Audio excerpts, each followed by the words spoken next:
Understand what the economics of the business are likely to look like 10 years from now or 20 years from now. So figuring out the economic characteristics of the winners in a wonderful business is not easy. The easier thing to do is figure out who loses. The only reason for making an investment and laying out money now is to get more money later on, right? That's what investing is all about.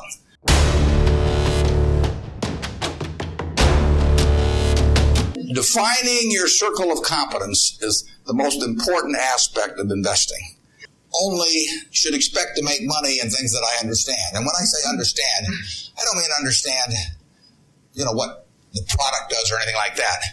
I mean understand what the economics of the business are likely to look like 10 years from now or 20 years from now. I know in general what the economics of, say, Wrigley chewing gum will look like 10 years from now. The internet isn't going to change the way people chew gum. It isn't going to change which gum they chew. If you own the chewing gum market in a big way, and you've got Double Mint and Spearmint and Juicy Fruit, those brands will be there 10 years from now. So I can't pinpoint exactly what the numbers are going to look like on Wrigley, but I'm not going to be way off if I try to look forward on something like that.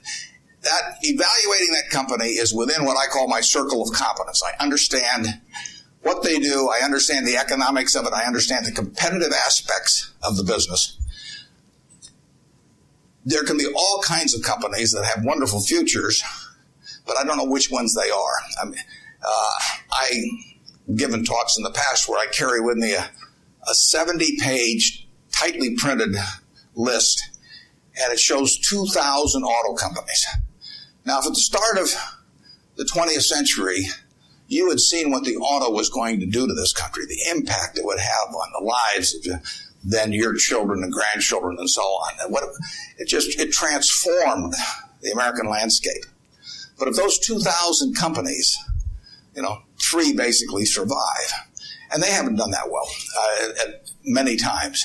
So how do you pick 3 winners out of 2,000? I mean, it's not so easy to do. It's easy when you look back, but it's not so easy looking forward. So you could have been dead right on the fact that the auto industry, in fact, you probably couldn't have predicted how big an impact it would have.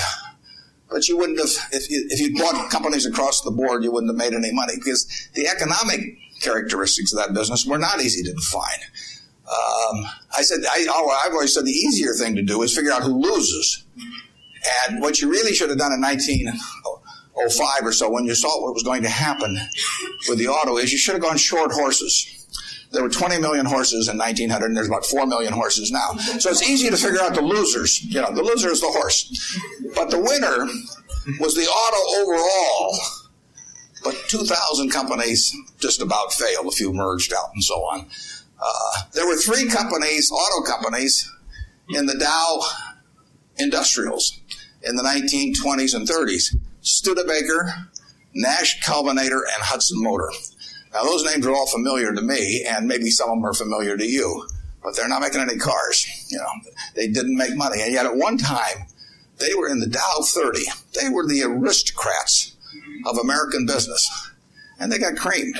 So figuring out the economic characteristics of the winners in a wonderful business is not easy. In North Carolina, Orville and Wilbur took off. Well, I guess Orville took off and Wilbur watched. I'd have been Wilbur.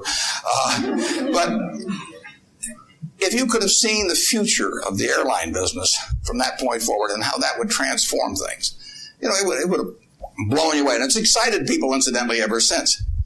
But if there had been a capitalist at Kitty Hawk, he should have shot Orville down. I mean, because it's done nothing but cost investors money. There were over 400 airplane companies in the 1920s and 30s alone. There was in Omaha. There was in Nebraska. We were the Silicon Valley, apparently, of aircraft. And they all disappeared. It's been a terrible business. At the end of 1991, if you'd added up the aggregate earnings from all airline companies with billions poured in, since Wilbur and Orville were down there, they came to less than 0. The number of passengers went up every year. The importance of the industry was dramatically increased decade by decade, and nobody made any money. So figuring out the economic consequences, TV, I think there's, 20, 25 million sets a year sold in the United States. I don't think there's one of them made in the United States anymore. I mean, you'd say TV set manufacturer, what a wonderful business. I mean, everybody, nobody had a TV in 1950. Thereabouts 45 to 50. Everybody has multiple sets now. Nobody in the United States has made any real money making the sets. They're all out of business. The Magnavoxes, the RCAs, all of those companies. Radio was the equivalent of the 20. Over 500 companies making radios in the 1920s. Again, I don't think there's a U.S. radio manufacturer at the present time. But Coca-Cola, what was it, 1884 at Jacob's Pharmacy or whatever, the fellow comes up with something. A lot of copiers over the years. But now you've got a company that is selling roughly 1.1 billion 8-ounce servings of its product, not all Coke, Sprite, and some others, daily throughout the world 117 years later. So understanding the economic characteristics of a business is different than predicting the fact that an industry is going to do wonderfully. So when I look at the internet businesses or I look at tech businesses, I say this is a marvelous thing, and I love to play around on the computer, and now I order my books from Amazon and all kinds of things, but I don't know who's going to win. Unless I know who's going to win, I'm not interested in investing. I'll just play around on the computer. And defining your circle of competence is the most important aspect of investing. It's not how important, how large your circle is. You don't have to be an expert on everything. But knowing where the perimeter of that circle of what you know and what you don't know is, and staying inside of it, is all important. Tom Watson Sr., who started IBM, said in his book, he said, I'm no genius, he said, but I'm smart in spots, and I stay around those spots. And that is the key. So if I understand a few things, and I stick in that arena, I'll do okay. The question is how much are you going to get, when are you going to get it, and how sure are you? The only reason for making an investment and laying out money now is to get more money later on, right? That's what investing is all about.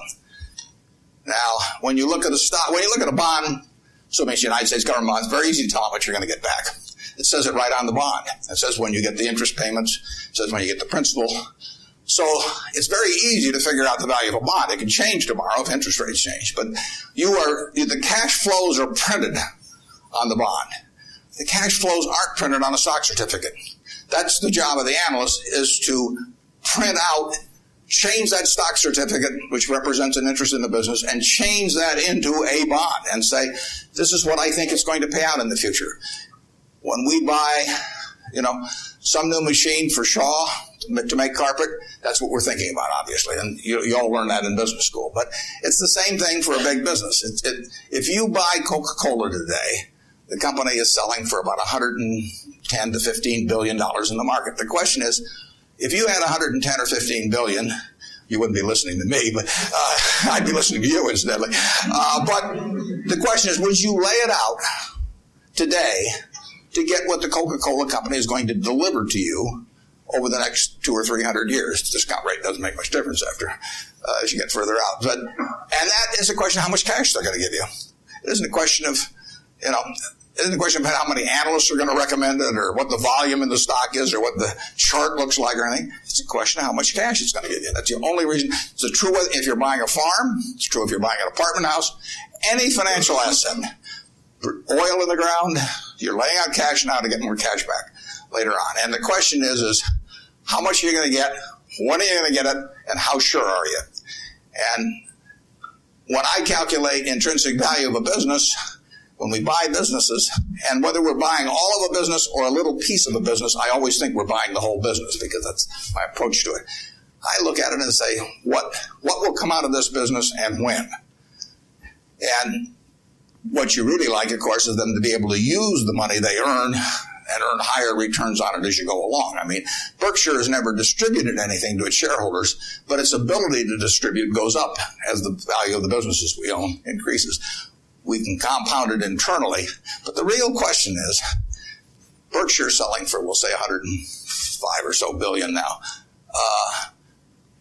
What can we distribute from that 100? If you're going to buy the whole company for 105 billion now, can we distribute enough cash to you soon enough to make it sensible at present interest rates to lay out that cash now? And that's what it gets down to. And if you can't answer that question, you can't buy the stock.